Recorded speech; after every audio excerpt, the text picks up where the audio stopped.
need to discuss with the president himself. We will not allow pension funds to be toyed with. And this is our last warning. This is the last warning to those who are in charge of this country, that workers of Ghana will not allow our pension funds to be used anyhow, especially when assets of the pension fund is going to be sold to the Minister of State. This is not right. As for your second question about... Should I go ahead? Yeah, thank you. We want government to know that these funds are not government funds. These funds are pension funds. And pensions are guided by the Act 766. We have investment guidelines under Act 766. And clearly, these guidelines have not been followed.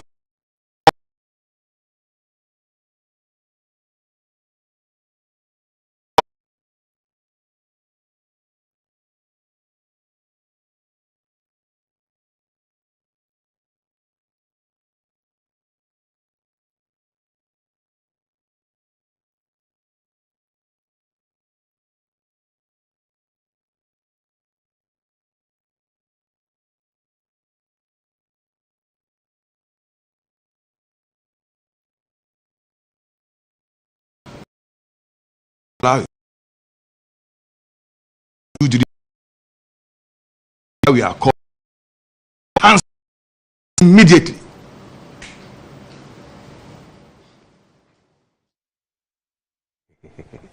See, they're about part of it. Anyway, so that was you saw Dr. Yalban, the TUC Secretary General, and Dr. Bampuado, who's the CLOSAC General Secretary, speaking to the media on these issues. Broja, I'm sure you've been following this matter. Yes, Doc. The charge is also acknowledged receipt of the Honorable Kujato's complaint to them. Yes, yes. I think that we must commend Honorable Ablakwa. I watched your show when he came up with this expose. But for him, this transaction would have gone on unnoticed. I'm sure the leadership of organized labor are taking this up because of that expose. Well, the Secretary General made... yes, that I think they are reps. Yes, because you see, all along, people have raised the issue. I've also raised it. Yes. That, look, their reps are on... Labor has about 3 reps on the board. Yes. You know, and I know that the Deputy General Secretary, the Deputy Secretary General of TUC is on the board, yes, as one of the reps, you know. But he's made a point that their reps informed them about the issues, and that the reps had raised those issues and have asked that they hold on until those issues are cleared. But it appears that people are going ahead with the transaction. He speaks about other things that he believes he thinks the president should be engaging them, and that there are other things that are happening to the use of the pension funds that there are serious issues with. Yeah. So at least for once, the Secretary General has told us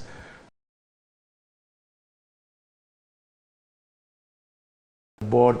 Look, yes, they decided to go on, and I'm saying that Honorable Ablakwe's expose has really brought the issues to the front discussion, and it's made the leadership of organized labor to also come out boldly for us to hear them for the first time.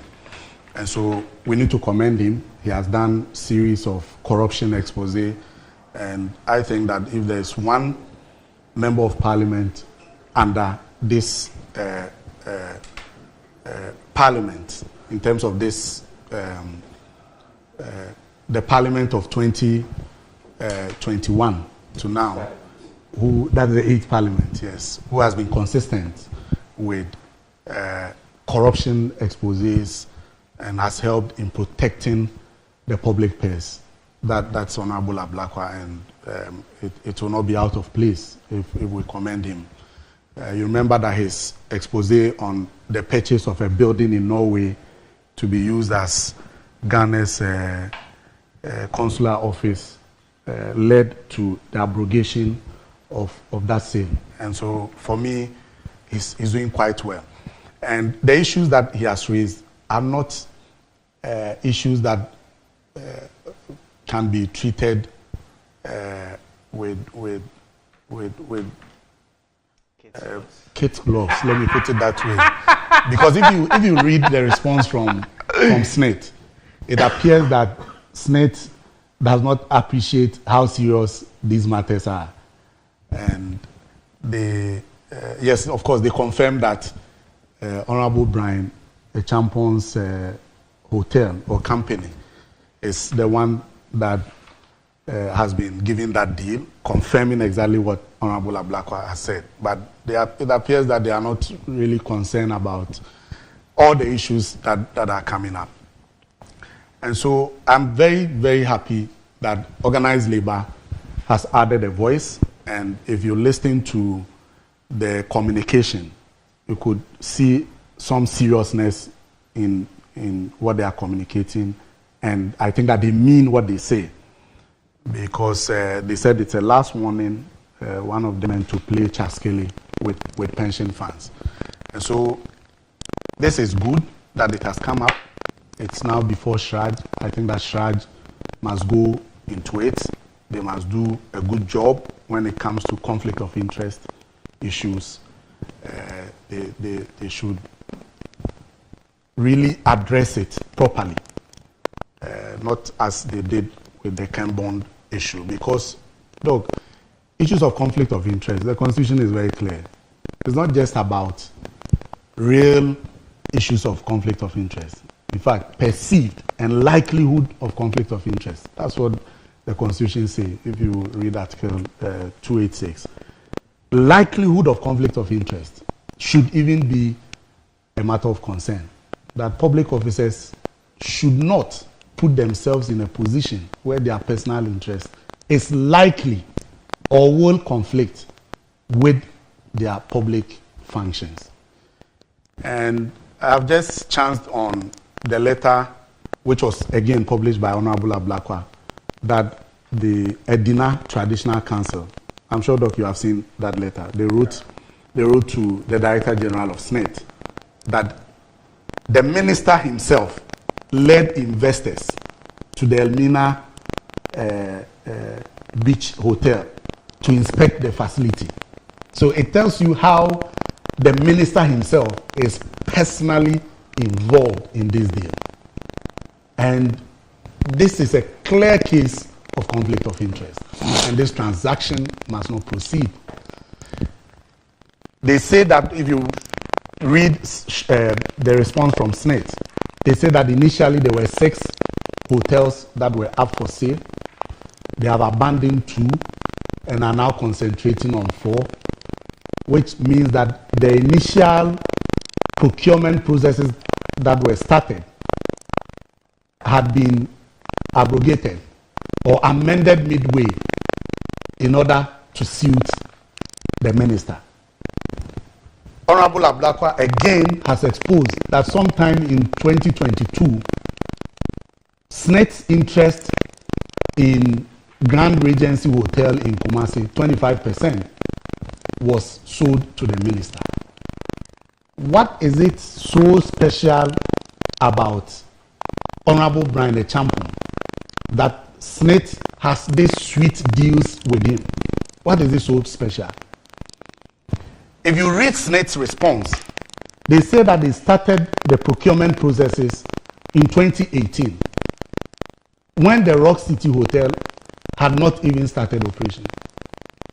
And again, Honorable Ablakwa has produced evidence to show that an interview with the Miami Herald, the hotel itself, said that the first phase was opened in 2019. If SNET started these procurement processes in 2018, how come a hotel that was opened in 2019 was able to run past those that are submitted bid a year before the operation of Rock City Hotel. So all of these are very legitimate questions that people are asking. That why the rush? Why the minister? President Akufo-Addo told us that if you want to make money, don't come into his government. Go to the private sector. That is what the president told us.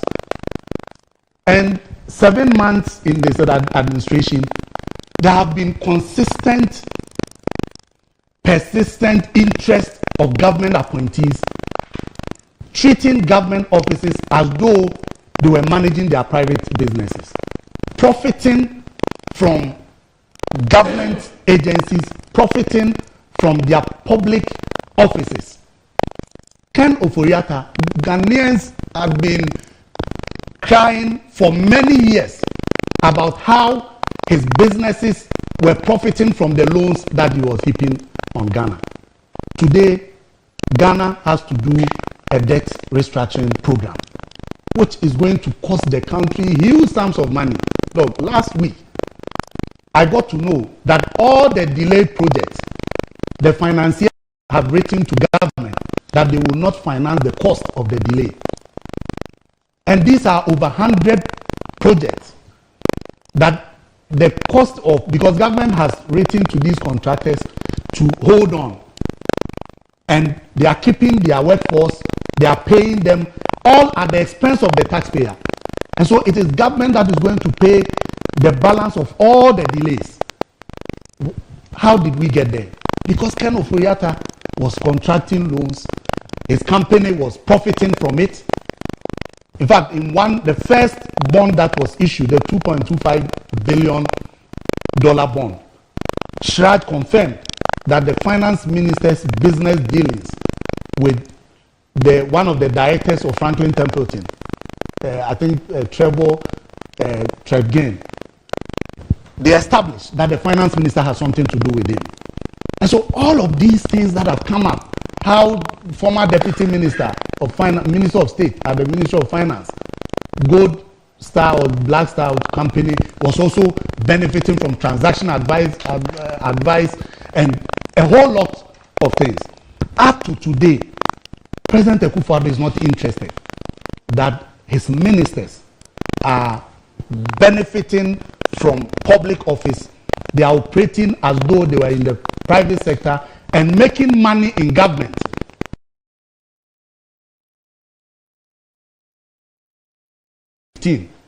This is what they are doing. And many laws, Article 98(2), because Honorable Brian Echampo is a member of parliament, is the Speaker of Parliament in the known that is engaged in this business.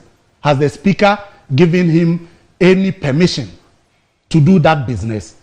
Why government appointees are interested in capturing state properties, the way the Ejapa deal was executed, persons in government businesses served as transaction advisors, legal advisors. They were paid huge sums of money. The deal never happened. We have not gotten our monies back. So this is one of many things that have gone on under this government that I think we must say enough is enough.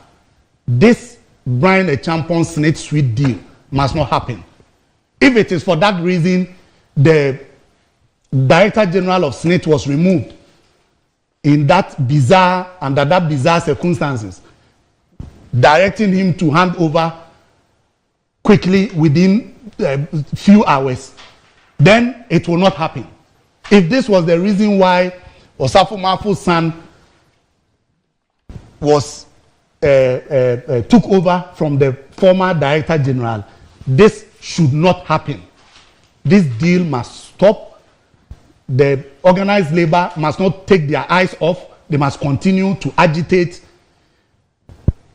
The minority in parliament must show maximum interest, take this before the House of Parliament, and stop this deal It should not happen. I saw a scary report from the ILO about how the funds of investment portfolios of SNIT are being managed, as if the monies belong to some private person who decides how to invest these monies. And they have projected that by the year 2030 or so, we will not have anything called SNIT. That SNIT is going to collapse. And so we should not allow these things to happen. Collapsing state institutions and profiting from them, using individuals who are connected with government, those who are even in government. Look at how PDS was managed. To the extent that a facility, a grant that was going to be given to us by the United States. Are you now the timekeeper? I have not said anything. I have not. Okay, I don't understand that. So I thought you were talking about time. No. Okay. It wasn't about you. Because he looked at his time. So I deduced that from the guest chat.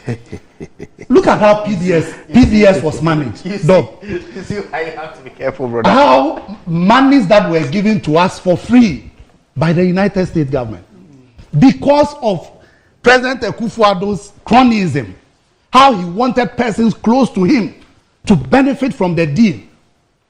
He called the bluff of the United States government and said that take your money if we are not allowed to do what we wanted to do. What did they want to do? They wanted to bring back all the interest of private individuals who had come together and redistribute it so that those that they put there as quoted unquote stooges will give back the interest to their cronies. So we lost huge sums of money. These were monies that we're going to invest in our electricity distribution sector. We're going to replace transformers. We're going to change transmission lines. And we lost that money because of greed, avarice on the part of government and government appointees. So this deal must not go through. We have to stop it today, and it must not happen. Honorable. Oh, it's my turn. Yes. Right. Well, you don't want to speak? Of course, I want to have a take on this. Randy, I thankfully, maybe over the last 20 years or so, for one reason or the other, I have opportunity to use some of these facilities which are topical today. And I must confess, from when I first was exposed to most of them to where they are now, I think that there is something fundamentally wrong with the way we have managed these assets that state has significant interest in. Today, it baffles me. I'm a bit taken aback as to what the problem is. Are we being emotional about some of these things? Divestment of assets that state has interest in did not start today. We have seen major state assets being divested. At a point where we had a DIC and all of that, we've gone through all those processes for one reason or the other. With this, oh brother, when you were speaking, I was here. I was seated here. Please. This particular transaction, I tend to ask myself, is the problem with SNIT? Is the problem with the potential buyer? Is the problem with the process? And I'm not too sure. Organized labor, they speak about two things. I am not too sure. They speak about process and who the person is. Okay. Or the position the person holds. The position, okay, let me take it from the position the person holds. I don't think there's anything wrong. Anything wrong.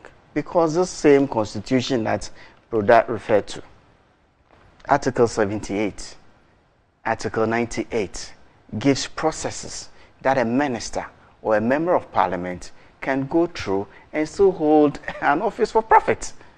And once you go through those processes, they are very... He hasn't, and it's part of his... Or maybe, I don't know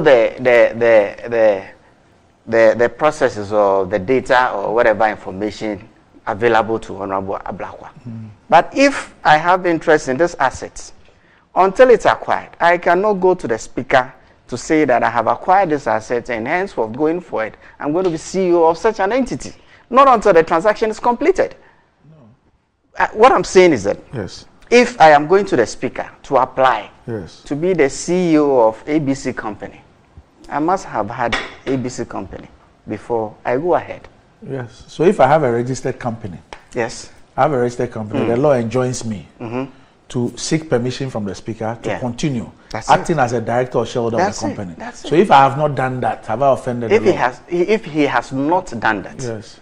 And so I mean, Honorable Abakwa is saying this. I'm not too sure what the situation is with Honorable Brian Echampo, whether he's actually done that filing and he's appeared before the committee. No, I'm just saying that that's the claim by Honorable Abakwa. But and my point is that he relies on documents from Parliament. My point is that there is a process. It is not untoward. Yeah. It is not untoward for a member of Parliament or a minister to hold an office for profit. It is not untoward. Yes. Processes has to take place. Yes. And once those processes are complete, there's nothing wrong with it. So the fact that he's buying and his hotel is acquiring this interest in these assets, it's nullified. The other point Broja made was that what nullifies it? That as if it's untoward for him to hold an office for profit. He needs to go through processes, and once those processes are complete, there's nothing wrong with him holding an office. The petitioner is that has not been done. I am not too sure. You see, there's a committee in Parliament that determines all of it. Yes. There's a committee. Yes. I'm not too sure about the information available of profit so far as the processes that he has to go through are done. The other point Brother made was that Rock City started in 2019, and that this whole process started in 2018. In 2018, the processes that started was the identification and the engagement of a transaction advisor. At that point, Rock City didn't need to have shown an interest. Not until EOI or RFPs were invited from potential people who were potentially interested. So that point as well it's moot. My big worry about this is that Senate has a board. I think it's the Labour. I'm also a contributor to Senate. Yes. I check my status quite often, so I know that I'm qualified for a pension at this point. Yeah, I started working longer. You know, Wally, order. See, it's good that Senate has reps on the board. But you see, when... You mean Labour? Labour.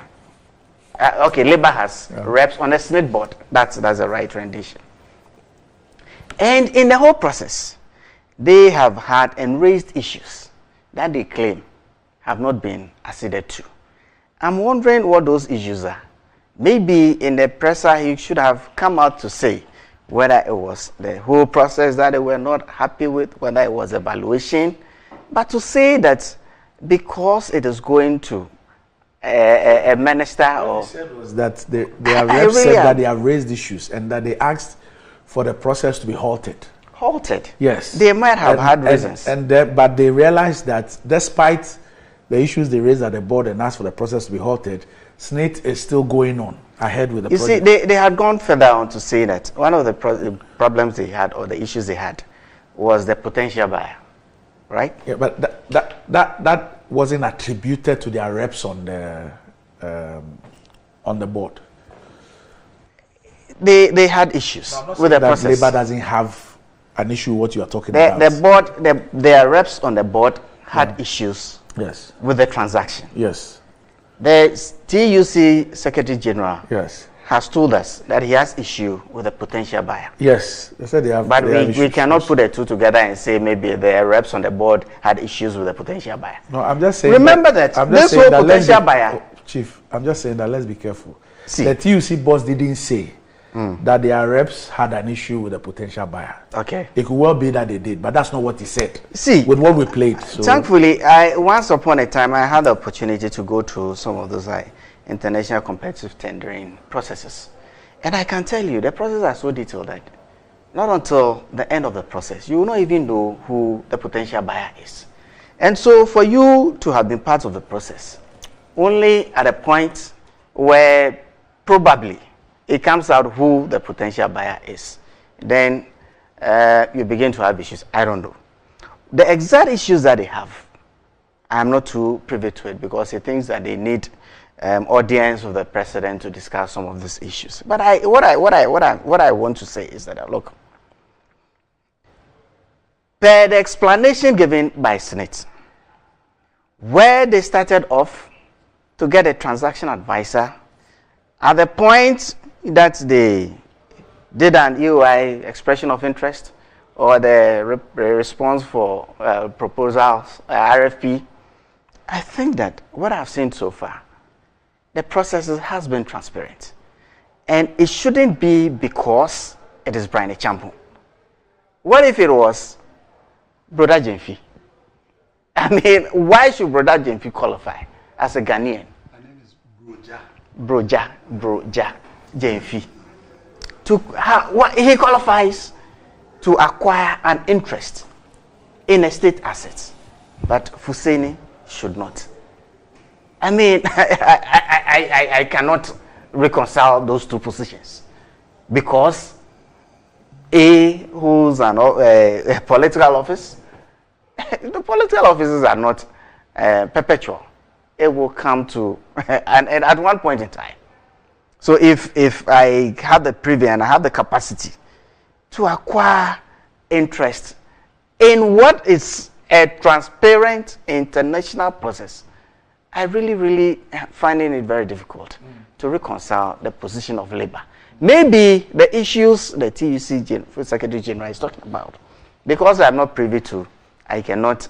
But you see, when I started off my working life in 1999, after I finished university, the company I worked with was in the communication workers, and given my political activism on the campus of Lagos, when I got into that company, I unionized the labor. And so I joined the Communication Workers Union then. And I tell you, the trade union, I have an idea of how they themselves operate. I am not impugning any, but you see, what I'm saying is that, look, labor, if there are issues, let's discuss those issues. Let's ensure that this process is transparent and every Ghanaian has a fair opportunity at acquiring those interests. And remember, we are talking about majority stakes in there. And for me, my personal experience with some of these facilities, I think that divesting those interests, getting somebody who has a capacity to run them. Look, Ghana has gotten to a point where the Zema in Ghana is, and the lack of hotel rooms perpetually has been one of the issues in this country. We don't even have enough rooms. The cost per room in Accra is so high.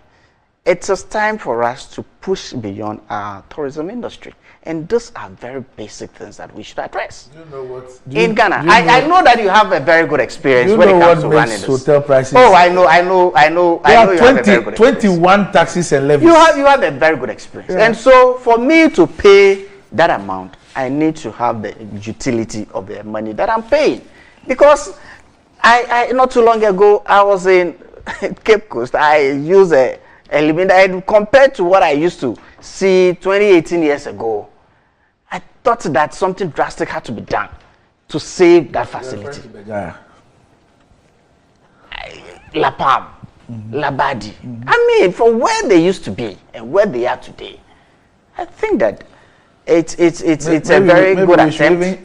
We should even check how a place like La Palm has been managed, especially in the last 6 or 7 years. Well, you can decide to say 6 or 7 years. I might want to even go 20 years. Yeah, no, I'm just saying that because it's a facility that I used perhaps 10 years ago, 11 years ago, and I knew what it was. Yes, of course. When those facilities came up, and the issue of regeneration and all that, and those who had the opportunity of appointing people to manage this, who did they appoint there? Was it deliberate? We knew where, and make a case to sell them. Oh, please, come on. No, it's a question I'm asking. Randy. I'm asking those questions because if those people owned those facilities, some of the people they appointed, they would not do that. So you agree with me that we are at a point. And even before I finish, the ILO research that they did on the SNIT fund, I think SNIT has come out to respond. It is not the fund that is used to pay. It's some of these things, returns from some of these investments. So when the investment committee or whatever of Senate is realizing that, look, the returns we are making on our investments, it's not something that can sustain our fund over time. It is time to take some of these drastic actions to ensure that Senate is making an arm's length returns on its investments to be able to make the funds sustainable. Okay, all right. So that TUC has spoken. So we shouldn't really be emotional about this just because. I'm not sure that TUC was being emotional. No. I'm not referring particularly to. I find something interesting. I want us to finish a process that is transparent enough. And the matter is the Yoko. I'm sure that he'll come out with their findings and all of that. That he believes in nationalization of our natural resources. Or indigenization. Exactly. And that he doesn't want the involvement of any foreign persons in the operation of our natural resources. In fact, in Talensi 2 or 3 days ago, he promised, I'm coming. Or French. Please. He told them that he was going to make them business millionaires, small scale miners. Now these are national assets that we are diversifying into private hands. Please. Some persons have been prosecuted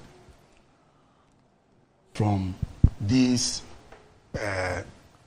nationalization and diversification of our state-owned companies. I remember what the late Dr. Sherry Ayite went through together with the wife of a former president, Her Excellency Nana Konadu Ajman Rawlings, because of the 31st December, because of the 31st December's involvement in some of the divested entities. And today we are back. We are back to diversification into private hands. And these private hands, we cannot find any Ghanaian worthy of gaining interest in these assets than Akufo-Addo's ministers. This is we don't have the details, and we don't know who put in bids, and we don't know what they put in. Look, we are told that 8 companies. But you made reference to the Constitution. You know what? Let's just. You made reference to you know what? The Constitution. Article 78. Yes. You know what? You know what, guys? This is. Let me tell you. Go to 286 and read that. Let me tell you something. This is. Go to 286. See, this is early days yet. This is an unraveling story. We will see a lot more. Don't worry. I think that we want to hear from SNET. But SNET issued a statement yesterday. They said they will cooperate with but they have not told us whether the process has been truncated or not. I didn't find that in the statement. They said they've not done anything wrong. They'll cooperate with SNET, with Shraj. Now Labour has come in, and Labour says that halt. Exactly. So that's what we want to hear. Let's see what's going to happen. That's what we want to hear. So I need to quickly. But what about 286? I need to quickly do this, but. On our earlier discussion, to the Auditor General, everything declaration of all property, but he has not. The process is not even finished. Why you guys respect to our read this one? Read. You said 286. I'm reading 286. No, 284. Read 284. Okay, you go. Read 284. Why is it that you are not interested in reading? Read Article 284. So on the issue of the nursing and how much they pay and all that, somebody sent me this. I read one which was sent to me about the Kolebu, the school at Kolebu. Yeah. Now this is Nursing and Midwifery Training College Kumasi, and there's a provisional admission by to some persons, and it says that this is 2023, and it says they are supposed to pay 5,159 for male applicants, and female is 5,059. And the recommended textbooks 650 for registered general nursing and 800 for registered midwifery. And it says you come to the institution with your payment receipt from the bank for your admission letter. So this is I think because I mentioned that figure, the 3,000 something, 3,900 something. So that's why this was sent to me. that for the Nursing and Midwifery Training College, Kumasi. Nursing and Midwifery Training College, Kumasi. Provisional. By degree or a diploma course? I'm sure it's a degree. And this is September 2023. It's 5,159 for male and 5,059 for female. So there's a difference of 100 cedis. So that's the fee. 5,000. Yes, that's the fee. But let's finish with this. There's a press release from the Electoral Commission. Yesterday, it was released yesterday. 2024 voters registration exercise incident at Pusiga District Registration Center. And the Electoral Commission says it has received a report from Ms. Upper East Regional Director on an incident which took place during the ongoing voters registration exercise at the Pusiga District Registration Center on 13th May 2024. Now, it says that the Commission wishes to inform the general public on the said incident as follows. 1. During the voters registration exercise on 13th May 2024, a data entry clerk observed suspicious Ghana card numbers on 17 registration forms. The data entry clerk notified the district electoral officer accordingly. Upon investigation, it was revealed that the Ghana card numbers were fake. It was further discovered that the registration officer was complicit because he did not physically inspect the Ghana card of individual applicants, but rather accepted a fake number from party agents who had accompanied the 17 applicants. Now, it goes on to say that it was further discovered that the registration officer was complicit because he did not physically inspect the Ghana card of individual applicants, but rather accepted the fake numbers from party agents who had accompanied the 17 applicants. The registration officer was dismissed. A report was made to the police, and he was arrested. He has since been granted a police inquiry bail while the police continue their investigations. The 17 applicants were subsequently registered through the guarantor system. While the police continue with their investigations, the Commission would like to warn all its temporary officials that it will not countenance the breach of its electoral laws. Anyone found violating the laws of the Commission will be handed over to the police and permanently blacklisted by the Commission. The Commission assures all stakeholders and the general public that the voters' registration exercise is being conducted in a transparent and inclusive manner. Despite the challenges encountered in the first 2 days, the Commission is on schedule to register the projected 623,000 voters by the end of the exercise. We count on the cooperation and vigilance of all citizens to ensure that the remaining period of the registration is peaceful and successfully. Signed by Mr. Michael Boadu, who is the Acting Director of Public Affairs. Now, whilst at this, the National Identification Authority is issued a statement, and that statement has to do with it says some pilot is doing with the ILO, IMO, and yes, migration, yes. Now, why this has become an issue is that the Director of Elections of the NDC is drawing a parallel between Director of Elections. Yes. Not special duties. No. Dr. Manibuama. Special duties. Yes. And he says that this is what he's put out. He says, stop this National Identification Authority's last-minute maneuver to aid illegal voter registration in Pusiga. And this is what he says. He says, when we tell you the MPP has criminalized state institutions, believe us. The National Identification Authority, headed by, he says, Baumia's bosom friend, Professor Kenatifwa, has strangely chosen this voter registration period to embark on a special pilot program to issue Ghana cards to Ghanaians living along the borders of Ghana and Burkina Faso in Pusiga. The NIA states that, quote, all Ghanaians living in Pusiga who have not been able to register are encouraged to do so. The choice, few days after the eagle eyes of the NDC voter registration agents in Pusiga caused the arrest of the officer of the Electoral Commission, Mwazu, who was using a single Ghana card to register multiple people to vote on December 7, 2024, is curious and suspicious. This NIA exercise, marked as a collaboration with IOM, is simply to aid illegal voters to embark on the last lap of the voter registration exercise. The NIA wants to give the people driven away from the Pusiga Registration Center Ghana cards in order for them to register within these final 7 days and vote on December 7. The NDC will only allow legal registration of voters. We have instructed our agents to do the needful. And he says, recall that in the NDC press conference held on Thursday, 16th May 2024, we said, quote, ladies and gentlemen of the press, we are compelled to address another grave concern, the flagrant abuse of the Ghana card. It has come to our attention that EC registration officials, in collusion with elements from our opponents, the MPP, are misusing the Ghana card extensively A particularly alarming instance was uncovered at the Pusiga Registration Center, where EC registration officer Muhazu Al-Hassan used the single Ghana card to register over 20 applicants. We further added, upon discovery, the police were promptly notified, leading to Muhazu Al-Hassan's arrest. Although he has since been granted bail pending further investigations, this incident raises significant concerns. The NPP's distribution of Ghana cards to minors to facilitate their registration underscores a systemic manipulation of our electoral process. The EC has lamented the registration of minors, yet conspicuously fails to challenge the National Identification Authority for issuing cards to these minors and misrepresenting their ages. Why is the EC's database not integrated with the NIA to instantly verify the ages of new voters, especially when $54 million of taxpayers' money was invested in 2020 to secure biometric registration capabilities? What purpose does the NIA serve? And so this is the statement issued by Dr. Omani Buama, who is the Director of Elections. So this is the NIA statement. So it says the NIA in partnership with IOM begins special registration for the Ghana card in Pusiga.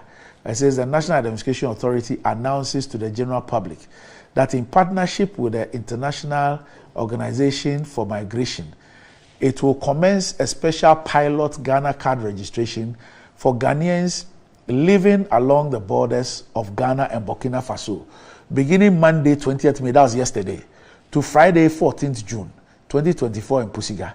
The special pilot registration program will span over a month and will be conducted in 2 phases.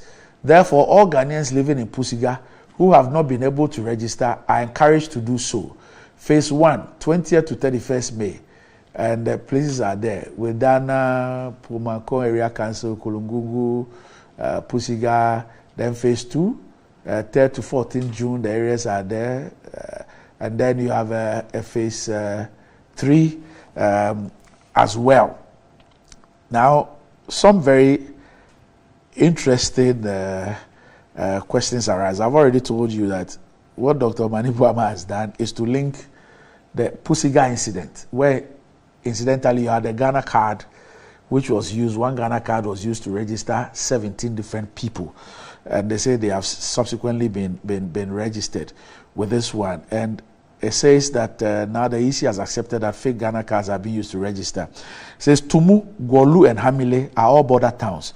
Why are they not on the list? So on this list, you don't have Tumu. I'm not too sure. Tumu, Gwolu, and Hamile. They say they are all border towns. Why are they not in the list? And for me, what I found intriguing is why have this exercise at a time when we are having a limited registration exercise? Couldn't it have been done before or after it? Because obviously, people are going to read a lot of meanings into it. Even if it were a coincidence, the incident at Pusiga, and then this statement about doing a pilot at the time when we are having a limited voter registration exercise and all that. I don't know, but that's the claim of the NDC. And it says that it made this presser on Thursday. That is when he put his information out on the 16th. Then, just after that, you have a statement that from Monday the 20th, NIA and IMO, IOM are also going to do this over this period at the same place. Randy. Yes, sir. The National Identification Authority has not ceased working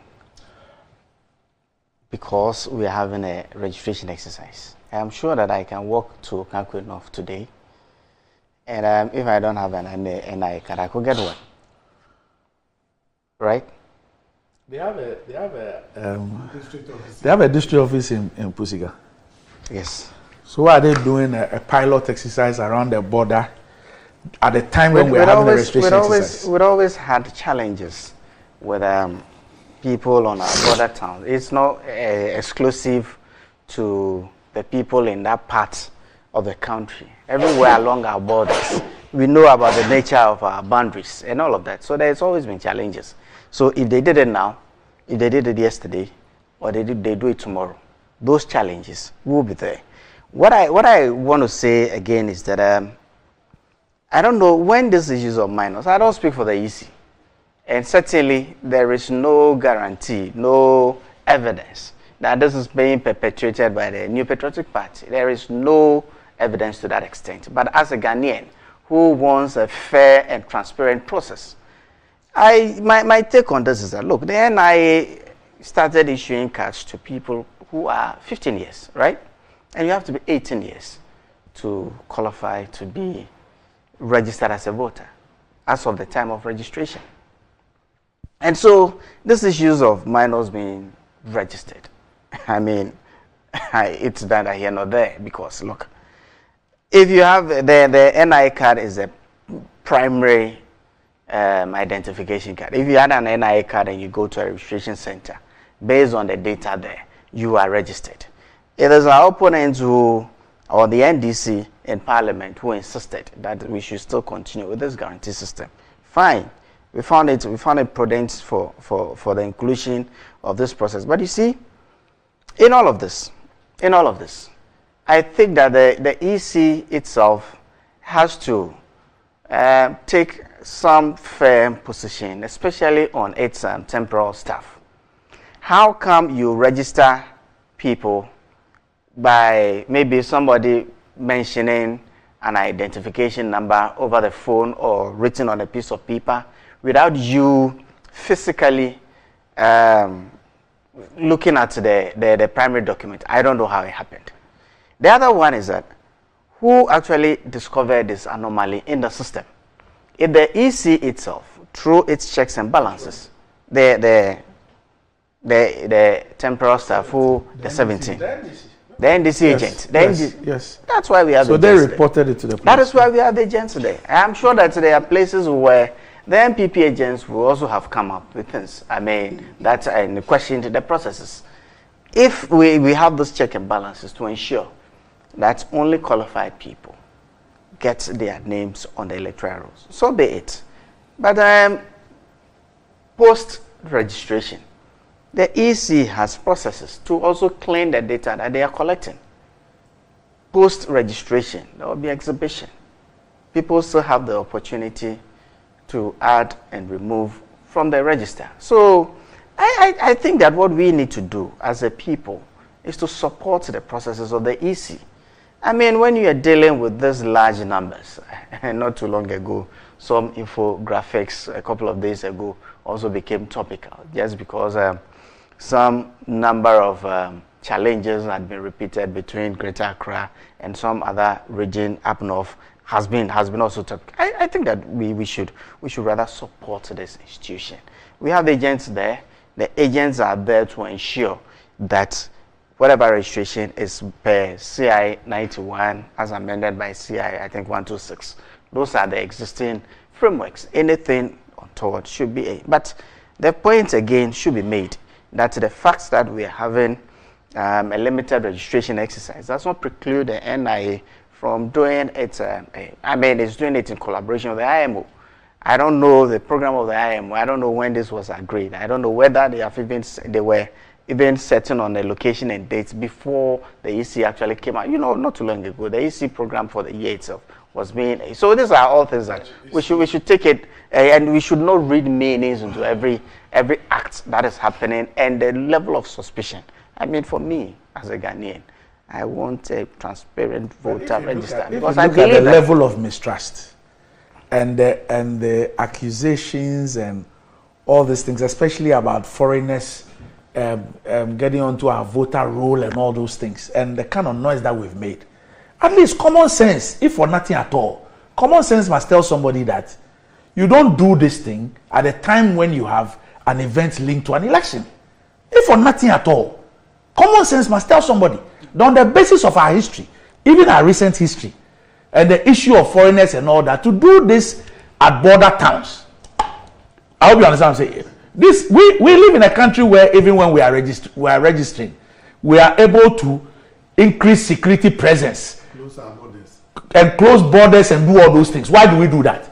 So when you have a period where you are adding people to the electoral roll, and you decide that that is the period, especially a few days after one of the parties in an election has made an expose about how some 17 people were clandestinely put on the roll by an official of the EC. And that is when you decide that you will do a pilot exercise of putting people on the roll. I mean, obviously, common sense must even tell somebody that, look, it's not prudent. Well, it's an exercise that will end. When it ends and you have anything to do, you can still do it. Randy, you know what? Then again, I hold this point to that. Look, but for the insistence of the NCA, right, that we registered our SIM cards with our NIA cards, a lot of Ghanaians probably will not have bothered to go for those cards. Yeah. Why? Because maybe they have a passport and until recently a voter ID card, which allowed for that identification. So if this registration exercise is happening, and we have one of the principal identification documents as a NIA, I think that it's a period that there will be a lot of pressure on the NIA as well. Because when I have my NIA card and I go there, the process is certainly shorter. I don't need to now have guarantors come in to help me. I mean, the NDC is complaining about. So why will you? If that were the case, the NDC is complaining about this. If that were the people, case, especially around that. If that were the case, in the spirit of fairness, why will you do it at border town A and not border town B? You see. Then again, why do you even want to do it at this period? There are 261 NIA offices, and none of them is closed. That's just because we have point I'm making is that despite the fact that you have these offices, you have decided that you conduct a pilot at border towns at a particular place. Randy, why would you do it at this period? I think the problem we are having is a level of suspicion in here, and that's what happens. But that must also inform you when you are taking a decision. Where obviously people are moving people from one constituency to the other and all of that because of the perceived or advantage they're going to get when it comes to elections. And so we just have to manage some of these processes well. Let me ask you a question. Let me ask you a question. Yeah, please. Okay. If a person uses an ID which is not the ID to be registered as a voter, do they commit fraud? How are you able to use an ID that is not yours? No, I'm saying if a person tries to use an ID, or in fact uses an ID, which is not theirs, or it is not authentic, to be registered as a voter, would they be committing? Then comes in the work of especially the Trump. No, I'm just asking you. No, but it's obvious that if I were the temporal staff of the EC and I was seated there, and you have come in to register, and you have a Ghana card, at least the very basic thing is to look at the picture and have that recognition that it's you. So listen to this. So if you come, no, you know what I'm asking. You are not the person. You know why I'm asking you the question. Please. This is the Electoral Commission statement. It says, during the voter, a data entry clerk observed suspicious Ghana card numbers on 17 registration forms. The data entry clerk notified the district electoral officer accordingly. Upon investigation, it was revealed that the Ghana card numbers were fake. It was further discovered that the registration officer. The question is that was it one number for all 17 or different fake numbers for the 17? I'm just reading their statement. Upon investigation, it was revealed that the Ghana card numbers. So everybody has a different number. It said numbers were fake. It was further discovered that the registration officer was complicit because he did not physically inspect the Ghana card of individual applicants, but rather accepted the fake numbers from party agents, underline that too, who had accompanied the 17 applicants, underline 17 applicants. So from the EC statement, there is a pliant registration officer. Then there are party agents. Then there are 70 applicants. But guess what? You go to the next part. I said the registration officer was dismissed. A report was made to the police and he was arrested. He has since been granted a police inquiry bail while the police continue investigations. 4. The 17 applicants were subsequently registered through the guarantor system. Randy, the operative word for me there is that the assistant was complicit. He was complicit. You still don't get the point I'm making. I'm saying that per the EC statement, the EC has identified 3 principal characters in the perpetration of this. The complicit officer. And then it says party agents. Yes. And then it has identified 17 applicants. All these 3 parties are part of the fraud. The EC officer has been arrested. Yes. The party agents facilitated. And for the party agent, I have been a party agent since been working and doing this since 1995. Yes. You see, when you are there and somebody who you have this recognition with comes, you help the person through the process. Let the investigation exonerate them. I'm saying that the EC statement implicates them.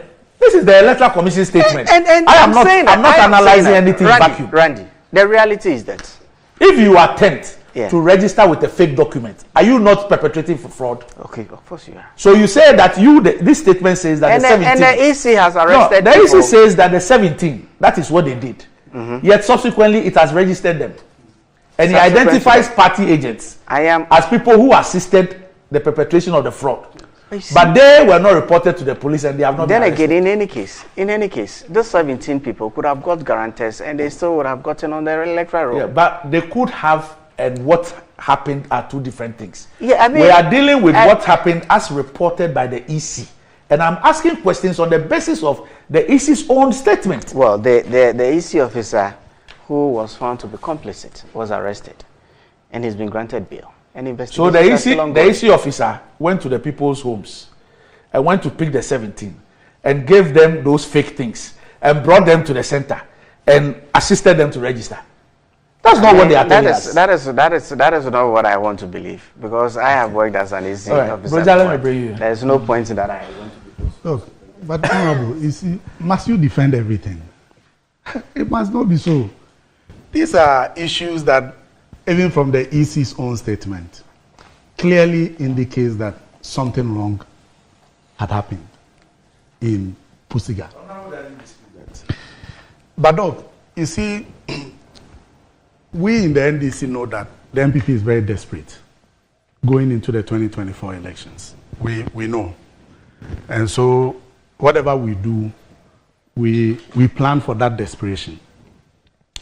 But every day passes and the evidence of the desperation becomes very clear for Ghanaians to also know.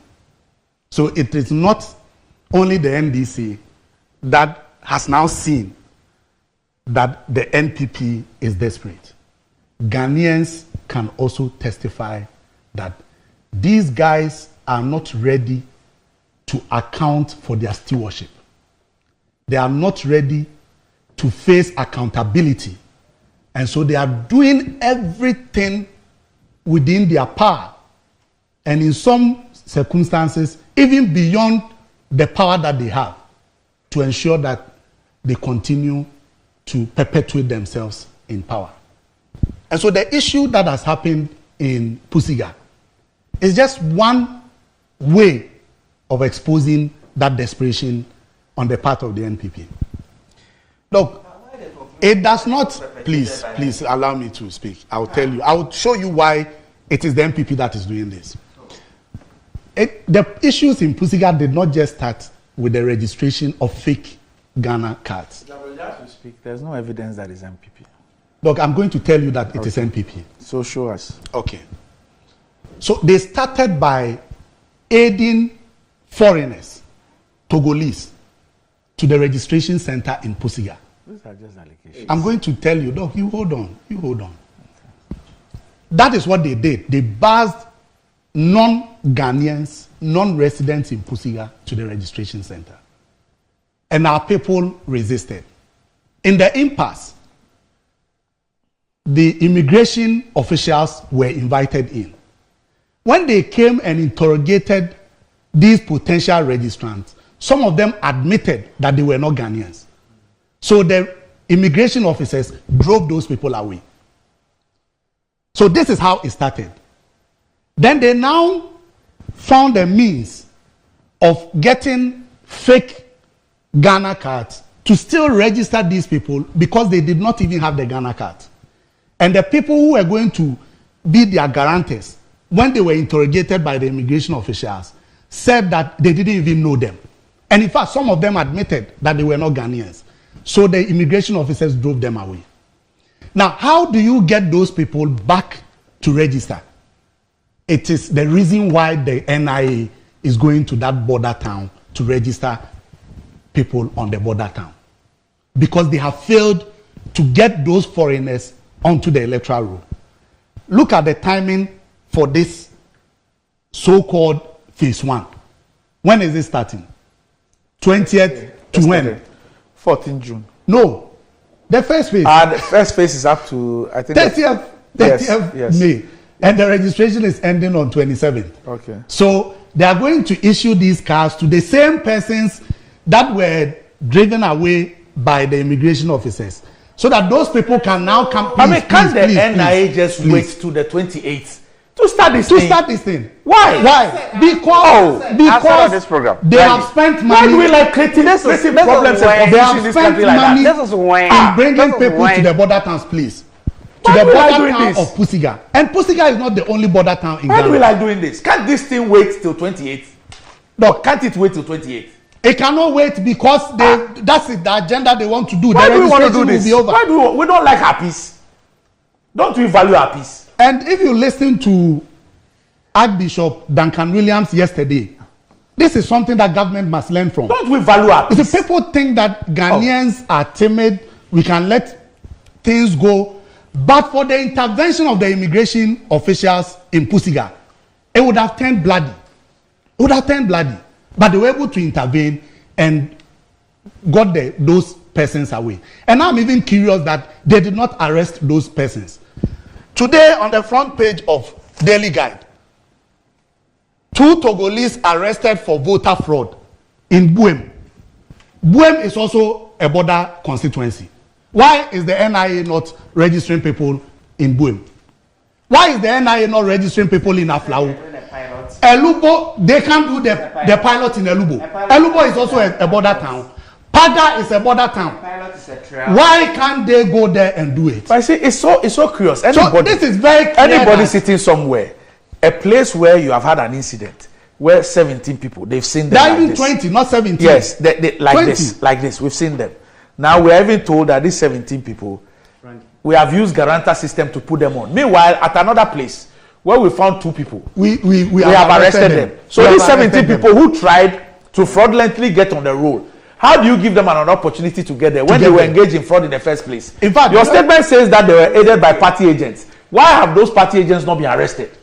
Then, on top of it, what level of assistance did the party agents give? I'm reading the Electoral Commission statement. Yes, I wasn't there. But so the statement is saying they were assisted by party agents. Let me have my time. Let me have my time, Honorable.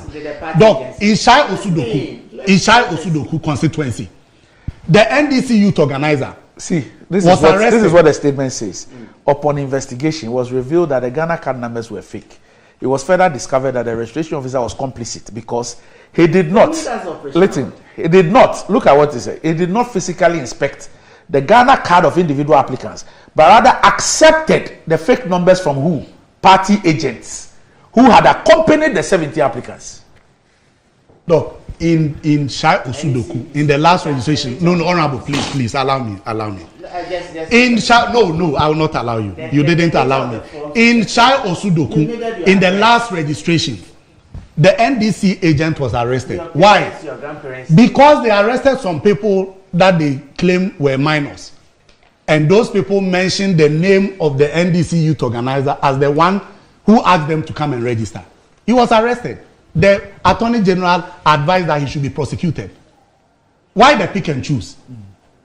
Why not in all the border towns that we have? In fact, from the beginning of this registration, please stop this. It will not help you. Oh, please. From the beginning of this registration, government has beefed up security in all border towns. They have increased the presence of immigration officers. Why in Pusiga? Tatale is also a border town. And now what they have done, together with the police, is that anybody who comes to the registration center, the immigration officers should not inspect whether they are Ghanaians or not, because there is a mechanism of challenge. So they should allow everybody who walks to the polling station to register, and then if you have a problem, you challenge. But that has been your stance. This is a government that has been the stance of the NDC throughout. This is a government that deploys military officers. That has been the stance of the NDC throughout. To polling stations in Ketu South, to be inspecting even people who have already gotten onto the electoral roll. Honorable, what you are doing is not fair. Go on. So you have to stop it.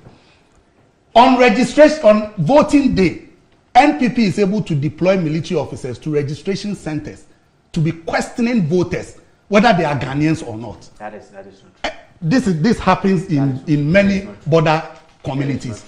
And so please, what you are going to do in Pusiga will not help you. Of course, we have a strategy in place to outwit you, and it will not happen that foreigners will get into the electoral roll. We will not allow that to happen today. We will not allow that to happen tomorrow. The people you are bringing from across the borders, they are known. We know them.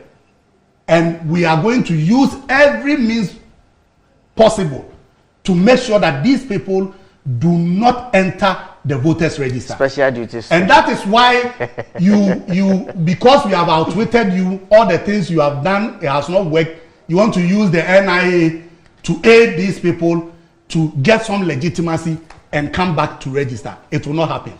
And so the National Identification Authority must stop this. What they are doing is not good. It is provoking the people. It is very provocative that you use state institutions to undermine our electoral system. Is it not the NPP that held a press conference after the 2012 elections to display supposed Togolese who are on the register of Ghana, to display persons from across our border towns where the NDC is believed to have some strength there, to expose that these are foreign nationals who are on our register. Today, you want to take machines to the borders to register people who are not Ghanaians and aid them so that they can now have a legitimate means of entering our voters' roll. That will not happen. So the earlier you stop it, the better for you. Doc, again, we have to go. Our time is but up. let me just end on this. What happened to the EC officers who were supposed to have taken some cash donation from the NPP MP? Up to today, was that the temporary staff? They were removed that same day. You see, this issue of temporary staff. But is that a criminal offense?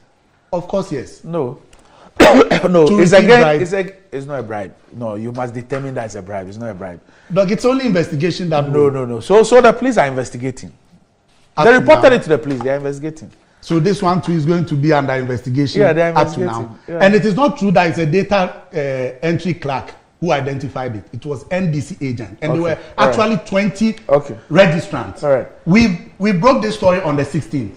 It took Which the one? EC. The Pusiga one? It took the EC 4 clear days on 20th to respond to this issue. All right. Okay. This happened on the 16th. Okay, it's fine. And then now they respond on the 20th. Then NIA has carried their machines to the border to register persons. Okay. We'll leave it. To give us a fair and credible register. You are putting the security of this state at risk. And so you better stop it. This agenda of winning elections by all means, it is not good, honorable. It will not help you because it will not happen. And so at the end of the day, it will lead to things that we are not for it to happen. NDC fighting against foreign. So that will be it for the morning. Thanks, gentlemen, for joining me. And honorable, stop dodging us. Somebody said that Dr. Bawumia, his order to the finance ministry means that he is no longer a mate. So he should cancel. He should leave. He didn't say he will order. He said he will engage. Tax and the e-levy. He didn't say he will order. He cannot all right, order so the up ministry. next, Metro Sport. No more de Omana Shenesa. And Untia, Yajatu. Yango Kase, Petro Boy.